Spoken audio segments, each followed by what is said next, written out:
शिवरात्रि के दिन भगवान शंकर के प्रागट्य उत्सव भी है। भगवान शिव का जन्म, शिवलिंग का प्रागट्य इसी शिवरात्रि के दिन ब्रह्मा और विष्णु ने मिलकर करा था, इसी शिवरात्रि। इसीलिए इसको कहते हैं महाशिवरात्रि, महाशिवरात्रि।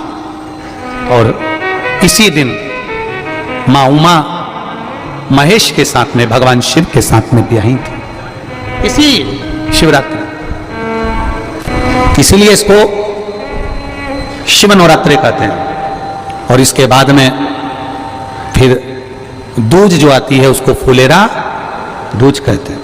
फुलेरा दूज मतलब भगवान शिव से अपने हृदय की बात कहना, जो दान किया, पुण्य किया, सत्कर्म करा, वो कभी छिन्न ना होना। अर्थात सारे व्रत, सारे उपास, सारा दान मरने से पहले हो सकता है छिन्न हो जाए, पर फुलेरा दूज का किया हुआ दान, पुण्य, सत्कर्म, भजन, कीर्तन कभी समाप्त नहीं होता। वो फुलेरा दूज। धतूरे की उस दिन बड़ी महत्वता रहती है। सुनाया था ना पहले कथाओं में, शिव तत्व को जाने। मंदार और शमी पत्र की भी उस दिन बड़ी महत्वता रहती है, क्योंकि फुलेरा दूज के दिन मंदार और शमी, ये दोनों ऋषियों के बेटा बेटी हैं, जिनके मंगल विवाह का प्रसंग भी फुलेरा दूज का आता है। मंदार और शमी का, इसका प्रसंग कल की कथा में अगर भाव आया तो इसको स्मरण करेंगे। मंदार और शमी, शमी की पत्ती और मंदार का फूल, आंकड़े का जो पुष्प होता है, उसका स्मरण, बड़ा रोचक उसका स्मरण है महाराज। शमी पत्ती का क्या महत्व है, मंदार का क्या महाराज? शिव कथा कर रही है। भगवान शंकर शिव के मस्तक पर, पिंडी पर, शिवलिंग पर धतूरा पहली बार चढ़ाया गया तो फुलेरा दूज का दिन था। इसलिए शिव महापुराण की कथा कहती है, जिस दिन कोई मुहूर्त नहीं हो, कोई काम नहीं हो, उस दिन केवल फुलेरा दूज के दिन आप किसी भी दुकान का, व्यापार का, व्यवसाय का, जन्म का, आदि का कोई भी मुहूर्त कर लो, वो कभी ठप नहीं हो सकता, वो बढ़कर ही चलेगा।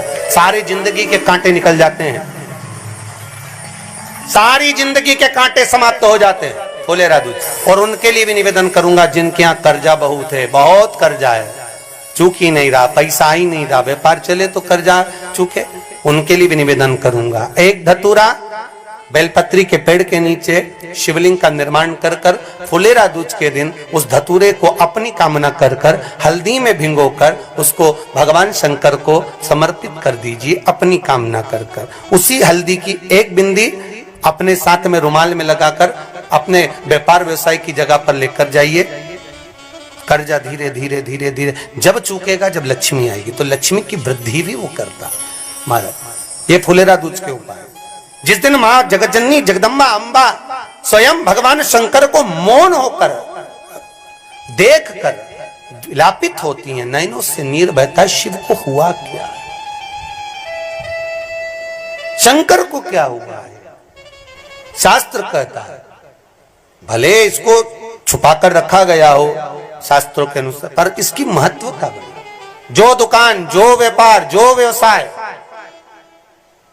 और पहले भी आपको कहा, मान लो आप शिवरात्रि के दिन रात को भगवान शंकर को धतूरा चढ़ाते हो व्यापार व्यवसाय के लिए, और वो धतूरा आप शिवरात्रि के दिन सुबह 4 बजे से पहले नहीं बांध सकते, तो उस धतूरे को फुलेरा दूज के दिन लाल वस्त्र में बांधकर अपने व्यापार वाली जगह पर बांध दो। जीवन में कभी व्यापार नीचे नहीं जाएगा, बढ़ता ही चला जाएगा। जिनको शरीर में दाद हो जाती है, खाज हो जाती है, या खुजलियों का क्रम हो जाता है, उनके लिए भी महाराज धतूरे का पानी, धतूरा एक लोटे में डाल दो, पानी रख दो, उसमें उसके अंदर थोड़ा सा चंदन डालकर वो पानी शिव जी को समर्पित कर दो। वही पानी को लेकर आ जाइए और कुछ देर तक शरीर में लगाकर बैठ जाइए महाराज। वो केवल फुलेरा दूज का है महाराज, उसको शरीर में लगाकर थोड़ी देर बैठ जाइए, 15-20 मिनट तक। शरीर के अंतर्गत कोई वस्त्र ना हो, उस वस्त्र को उतार कर उसको लगाकर बैठ जाओ। 2.5 से 3 महीने में दांत खाज, किसी भी चर्म रोग होगा, वो धीरे धीरे समाप्ति की ओर हो जाएगा महाराज। फुलेरा दूज का महत्व नहीं होता। चक्कर आ जाते हो, अचानक गिर जाते हो, हापड़ी भराने लगती हो थोड़ा सा चलने पर, श्वास फूल जाती हो ज्यादा चढ़ने पर, उनके लिए विशेष है कि धतूरे की जड़ को, धतूरे का जो फल होता है उसकी जड़ महाराज निकाल कर धोकर उसको घिसकर शंकर भगवान पर उसका लेपन कर दीजिए। थोड़ी सी जड़ शिव जी पर चढ़ा दीजिए फुलेरा दूज के दिन। उस जड़ को पानी चढ़ाकर वापिस लेकर आ जाइए।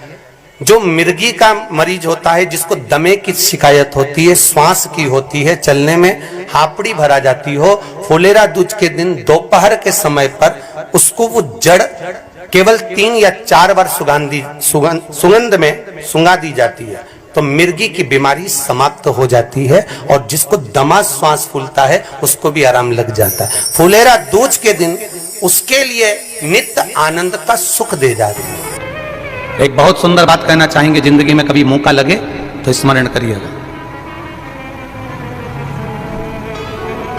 जिसको ब्रेन का ट्यूमर हो जाता है, माथे में कहीं खून के चकते जम जाते हैं, उस व्यक्ति को कपालेश्वर महादेव का दर्शन नासिक जाकर गोदावरी के घाट पर एक बार अवश्य करना चाहिए।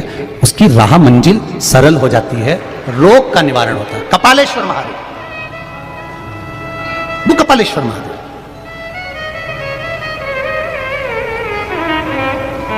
कपालेश्वर महादेव का दर्शन किया, भगवान शिव वहां पर विराजमान हो गए।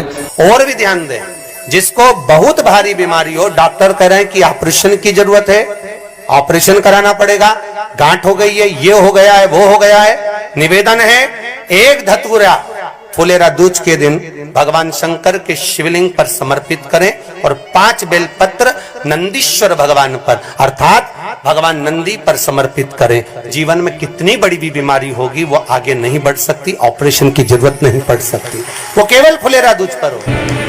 अगर दुख समाप्त ही नहीं हो रहा है, कोई बीमारी एक पूरी होती है, दूसरी लग जाती है, दूसरी बीमारी पूरी होती है, तीसरी लग जाती है, तीसरी बीमारी पूरी होती है, चौथी लग जाती है, कुछ प्रॉब्लम चली रही है, तो एक जल के पात्र में जल लीजिए, कलश